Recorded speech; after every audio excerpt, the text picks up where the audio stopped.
file, new project.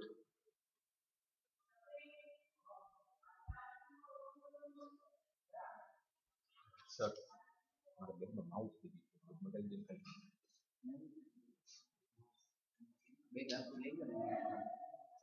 first of all, we have to give application name and company domain and package name. These three things is required. Application name time pass કરવા માટે ના આપતા, નહીતર play સ્ટોરમાં કોઈને મળશે નહીં. Time pass કરવા માટે કોઈ નેમ આપી દીધું, પ્લે સ્ટોરમાં કોઈને મળશે નહીં. કારણ કે તમે જે એપ પ્લે સ્ટોરમાં ચડાવશો એ સર્ચ એપ્લિકેશનના નેમ ઉપર થાય છે. Application name means your app name, જે તમને મોબાઈલના ડેસ્કટોપમાં દેખાશે અને પ્લે સ્ટોરમાં ડિસ્પ્લે થશે. એટલે whenever user search in Play Store, it will filter this search by your app name. If name match, then it will display. અત્યારે તમને કહું, મેં પોતે એક ભૂલ કરેલી છે. જેમના સરે કીધું કે ગુજરાત આઈટી ની બધી ઇન્ફોર્મેશન માટે એક એપ બનાવી છે, ગુજરાત આઈટી, કે જેમાં આઈટી કંપનીઝની બધી ડિટેલ અવેલેબલ છે. મેં એનું ટાઇટલ આપ્યું ગુજરાત આઈટી.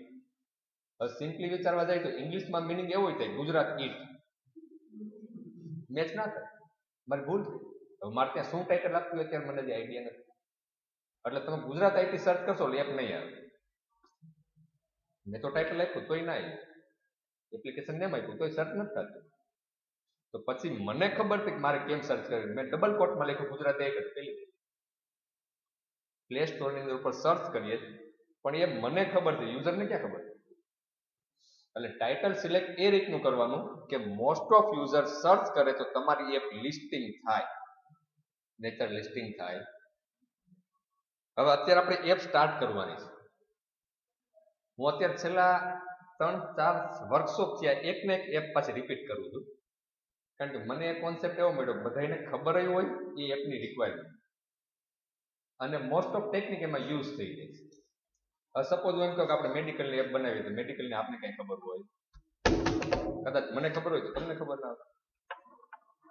હું દર વખતે એપ બનાવું છું મેટ્રિમોની, બધાને મેરેજની ખબર જ હોય બાય ડિફોલ્ટ છે, કેની કેવી રિક્વાયરમેન્ટ છે એ ખબર છે. એટલે શું થાય, એપ બનાવવામાં મને ખબર હોવી જોઈએ કે મારે શેનું પ્લાનિંગ કરવાનું. જે વસ્તુનું મને નોલેજ નથી એનું હું કામ ના કરી શકું. જે વસ્તુનો મને ખ્યાલ નથી એ હું ડેવલપ કરી શકું નહીં. That's why planning is most important. અને પ્લાનિંગ કરવા માટે જે ડોમેન તમે સિલેક્ટ કરો તેનું નોલેજ હોવું નેસેસરી. તો અત્યારે જે આપણે સ્ટાર્ટ કરીએ છીએ મેટ્રિમોની રાખી દઈએ, એટલે તમને રિક્વાયરમેન્ટ ખબર હોય, એટલે requirement same to same repeat થતી જાય, એટલે સામે જે થતું હોય કઈ અનનોન ના લાગે. હવે મેટ્રિમોની બનાવતા તો ઓબ્વિયસલી નામ શું રખાય? આખા ઇન્ડિયન શું કોઈ મેટ્રિમોની નહીં બનાવી ગયું તો લિસ્ટ જાજુ આવશે, અને આપણી એપ સૌથી નીચે આવશે. શું કામ? નંબર ઓફ ડાઉનલોડ્સ આપણા કરતા જે ઓલ્ડ છે એના નંબર ઓફ ડાઉનલોડ વધારે હોય, જેમ ડાઉનલોડ વધતા જાય એમ એપ પર આવતી જશે લિસ્ટિંગ. તો એમાં તમારે જો ગુજરાત માટે બનાવતા હોય તો એવું નામ રાખી શકાય, ગુજરાત મેટ્રિમોની. કદાચ એવું બને તમે યુનિક થઈ જાય. કાસ્ટ માટે બનાવતા હોય તો કાસ્ટનું નેમ એડ કરી દીધું તો યુનિક થઈ જતું. મેટ્રિમોની અત્યારે આપણે કોઈ સ્પેસિફિક માટે નથી બનાવતા એટલા માટે એમ નામ. Ready? General. Then company domain. જો તમારું પોતાનું ડોમેન હોય, વેબસાઇટ હોય તો અહીં ડોમેનમાં એ વેબસાઇટ સિલેક્ટ કરી લેવી. સપોઝ આપણે મેટ્રિમોનીની વેબસાઇટ બનાવેલી હોય તો matrimony.com. એનાથી શું થશે? એપ ઇન્ડેક્સિંગ થશે. એપ ઇન્ડેક્સિંગ મીન્સ પ્લે સ્ટોરમાં તમારી એપ થોડીક ઉપર આવશે, સર્ચ કરશે ને ત્યારે. આ બધી વસ્તુ ઇમ્પોર્ટન્ટ એટલા માટે છે, મેં એપ બનાવી, રાત દિવસ મહેનત કરી, પણ યુઝર સર્ચ કરે ત્યારે આવે જ નહીં તો મહેનત બધી આપણે પાણી નથી જવા દેવી. તો આ વસ્તુ ધ્યાનમાં રાખવા. Then package name. Package name is also play very important role when you search your app in Play Store. Package name થી પણ સર્ચ થશે, એ બે સર્ચ એપ્લાય કરશે, એપ્લિકેશન નેમ એન્ડ ટ્રાય કરવી હોય તો ખાલી કરી લેજો. ગુજરાત ડિગ્રી એન્જિનિયરિંગ સર્ચ કરશો એટલે એસીપીસી ની એપ આવશે. ACPC means Gujarat degree engineering admission app આવશે, અને પ્લે સ્ટોરમાં એસીપીસી સર્ચ કરશો તો એ જ આવશે. કારણ કે એક મેં બનાવ્યું, મને ખબર પેકેટનું નામ શું છે ને એપનું નામ શું. હવે તમને ખબર પડી ગઈ. મીન્સ ઘણી વખતે આપણે આપણા માટે શોર્ટકટ રાખવો પડે ને એના માટે. નાવ પ્રોજેક્ટ લોકેશન. આપણે હમણાં ફોલ્ડર બનાવ્યું ને, ક્યું બનાવ્યું હતું? મળ્યું નહીં કે મળ્યું નહીં? નો મળ્યું, પાછું લોડ કરવું પડશે. આ સ્ટુડિયોનું જે ઓપન વિન્ડો છે, ઓપન જે ડાયલોગ છે એનો પ્રોબ્લેમ. લાસ્ટ ટાઈમ જે હિસ્ટ્રી હોય ને એઝ ઇટ ઇઝ રહેશે. આપણે નોબલ ફોલ્ડર ક્રિએટ કર્યું પણ આવ્યું નહીં, તો એના માટે સિમ્પલ છે, તમારે એને ખાલી એક વખત ક્લોઝ કરીને એક્સપાન્ડ કરવાનું છે.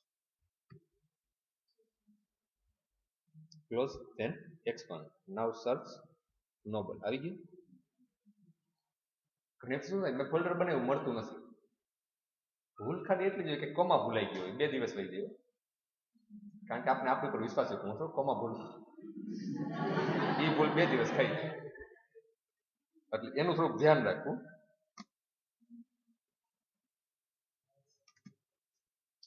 Now we selected our space. Ready? મારા સ્ક્રીન રિઝોલ્યુશનમાં પ્રોબ્લેમ છે, નીચે બટન નથી બતાવતું. Okay, next finish. એટલે હું એન્ટર મારીને કામ ચલાવું છું. નીચે બટન આપેલા જ છે, નેક્સ્ટ ફિનિશ. ફિનિશ ત્યારે જ એક્ટિવ થશે જ્યારે ફિનિશ આપવાનું લાયક આપણે થઈ જશે, નહીતર નેક્સ્ટ આવતું જશે. Now we have 4 options.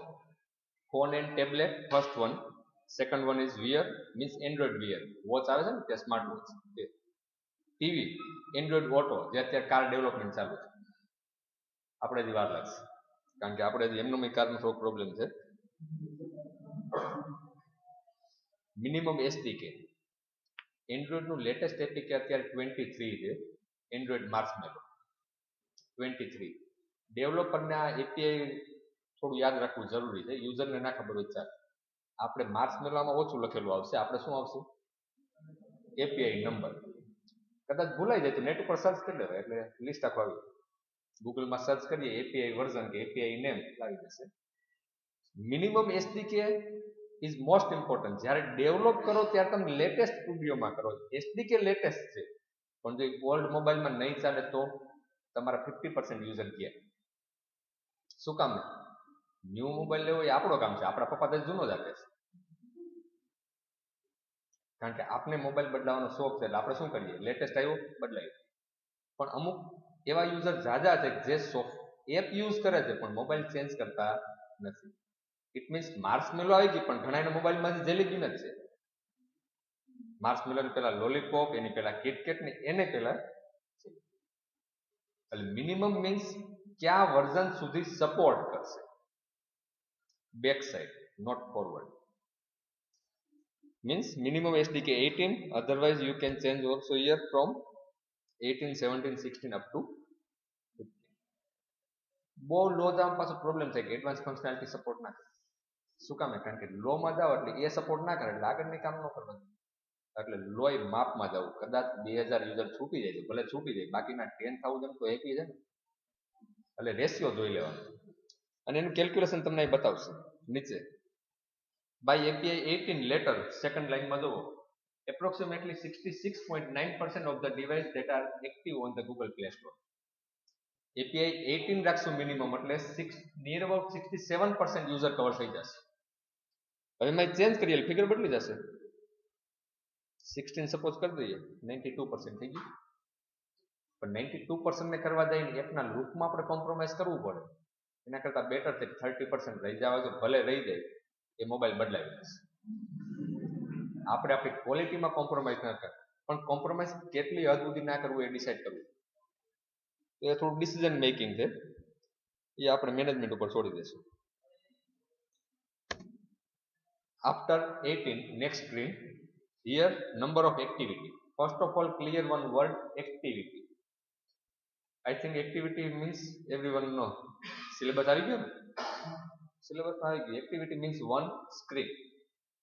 In practical language, activity means one screen. હવે આપણે કે એમ નહીં કે આપણે સ્ક્રીન ડિઝાઇન કરીએ, આપણે હવે શું કહેશું? એમ ડિઝાઇન એક્ટિવિટી. એક્ટિવિટી મીન્સ તમે એક સ્ક્રીન ડિઝાઇન કરશો, એની પાછળ કોડિંગ થી ક્લિક ને બટન બધું વર્કિંગ આવશે. Clear? We have lots of type of activity: blank activity, empty activity, full screen, Google AdMob, Google Maps. આ બધા ડિફરન્સ શું છે? બાય ડિફોલ્ટ કોડિંગ કરીને આપી, ડિઝાઇન આપી દેશે અને કોડિંગ આપી દેશે. પણ જો સ્ટાર્ટિંગમાં by default inbuilt functionality use કરવા માંડ્યા તો આપણે આવડશે. આપણે શીખવું હોય તો આપણે એમ્પ્ટી લેવાની, જેમાં કાંઈ કોડ આવે. બ્લેન્ક એક્ટિવિટી લો ને એટલે ડ્રોવર લેઆઉટ આવી જાય, ટૂલ બાર આવી જશે, ફ્લોટિંગ બટન આવી જશે. પણ આપણે જે નોર્મલ બટન ના આવડતું ફ્લોટિંગ બટન શું કરતો? કારણ કે ફ્લોટિંગ પાછું ઉડવા માંડે આડું આડું, એ સારું ના લાગે. એટલે આપણે અત્યારે બેઝિક થી સ્ટાર્ટ કરીએ તો આપણે શું કરવાનું છે? Empty activity. Now give name. First activity name means Java name, Java class file. અને જાવા ક્લાસ નો રૂલ છે, name always start with capital character. Okay? And whenever you create activity, compulsory use activity word. નહીં use કરો તો error નહીં આવે. પણ કદાચ એવું બને તમે સપોર્ટિંગ ફાઇલ પછી બનાવવી પડશે ઘણી. આ એક્ટિવિટી માટે થાય, પછી એક્ટિવિટીના સપોર્ટ માટે ફાઇલ બનાવજો. તો હું ડિફરન્શિએટ કેમ કરે, કઈ એક્ટિવિટી માટે છે કઈ સપોર્ટ માટે. એટલે દરેક વખતે એક્ટિવિટી માટે જે ફાઇલ બનાવીએ એમાં જો આમાં મેઇન એક્ટિવિટી આવ્યું તો એક્ટિવિટી વર્ડ રાખવાનું જ આપણે. એટલે આપણે એનું કઈ ટેન્શન રહીએ નહીં. આઈ થિંક કોઈ પણ એપ સ્ટાર્ટ થાય તો ફર્સ્ટ આપણે ડેશબોર્ડ ડિઝાઇન કરીએ. Dashboard means it is called as dashboard. જેટલી ફંક્શનાલિટી છે બધી એકસાથે લિસ્ટ આવી જાય ડિસ્પ્લે. ડેશબોર્ડ પ્રોપર હોય તો જોવાની મજા આવે, નહીં તો સ્ટાર્ટ મેનુ આપણને નહોતું ગમતું પહેલા. જે વિન્ડો એક્સપી માં સ્ટાર્ટ મેનુ આવતું હતું એના કરતાં થોડુંક વધારે સારું લાગ્યું. શું કામ? Graphics side. Same as here also we have to create dashboard. ડેશબોર્ડમાં જેટલી પેટર્ન એપ્લાય કરવી છે થઈ શકશે. પણ અત્યારે પેલા નોર્મલ આવડતું હોય તો જે તમને દેખાય છે હાઈફાઈ હોય, પણ બેક સાઈડ તો બધું સિમ્પલ જ છે.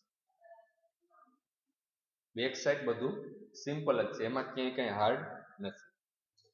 સો now select its name dashboard. Generally મારી આર્ટની પ્રેક્ટિસ છે, કોઈ પણ બે વર્ડ જોઈન્ટ થાય એટલે કેરેક્ટર ચેન્જ કેપિટલ થઈ જાય. Camel case. Dashboard activity and layout name activity dashboard. ઉપર જે એક્ટિવિટી નેમ છે જાવા ક્લાસ ફાઇલ છે, નીચે જે છે XML ફાઇલ છે. XML ના નેમમાં ક્યારેય કેપિટલ યુઝ કરવો નહીં, નહીતર એરર આવશે. અત્યારે નહીં આવે તો ફાઇનલ રિલીઝ વર્ઝન પ્રિપેર કરતા છે ત્યારે આવશે. ક્યારે આવશે એની કોઈ ગેરંટી નહીં. કદાચ અપલોડ થઈ ગયા પછી એરર આવે. એટલે never use capital letter in Excel. અને જનરલી જાવામાં આપણે એવું લોચો પડે છે. ઘણી વખત આપણે કહીએ કે ફર્સ્ટ કેરેક્ટર કેપિટલ રખાય, પણ ત્યારે આપણે એ કીધું કે ખાલી ક્લાસ હોય તો જ ફર્સ્ટ કેરેક્ટર કેપિટલ. તો બધાને પછી આદત પડી જાય. વેરિયેબલ હોય તો ફર્સ્ટ કેપિટલ, ફંક્શન હોય તો ફર્સ્ટ કેપિટલ. મીન્સ ડિફરન્શિએટ કરવું હાર્ડ થઈ જશે. અત્યારે તમારી પાસે જે 50 to 60 લાઈન કે 100 લાઈનનો કોડ છે, ફ્યુચરમાં એ જ એપ્લિકેશનમાં 100 ફાઇલ, 100 થી 150 ફાઇલ હશે. એમાં બધામાં અલગ અલગ વેરિયેબલ હશે. કેટલું યાદ રાખશું? એટલે નેમિંગ કન્વેન્શન પ્રોપર રાખવું. Then give enter. It will create our first activity. It will create our first activity and it takes some time. Now here we can see a Gradle project info. Gradle is a build system of Android Studio. Build system means it will compile your code and generate epic by using DVK, Dalvik Virtual Machine, DVM. And here we have also one DDMS, Dalvik Debug Monitor Service. હવે જે Android છે એ બે વસ્તુ પર main focus કરે છે. એનું kernel છે એ લિનક્સનું, એટલે ઓપન સોર્સ જ હોય. કર્નલ મીન્સ ખ્યાલ છે ને બધે, લિનક્સનું છે એટલે ઓપન સોર્સ જ છે. છતાંય આપણે કઈ હળી નથી કરતા. શું કામ? ઓપન સોર્સ હોય તો આપણે ના કરી શકીએ કઈ. તો આપણે કોપી ના કરી લેવાય? કોઈ દિવસ એ વિચાર આવ્યો કોઈ? ઓપન સોર્સ છે, કોડ ઓપન આપી દીધો તો આપણે ક્યાં કોપી નથી કરી?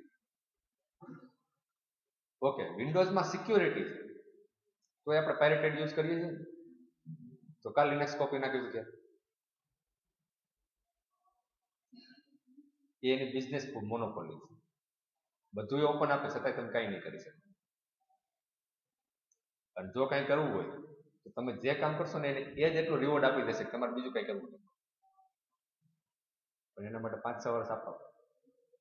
અને બધાને સારી રીતે ખબર છે ગૂગલ માટે તમે કાંઈ કરો ને ગૂગલને રિપોર્ટ કરો ત્યાં સુધી તમારી વાત પહોંચી જાય તો તમારી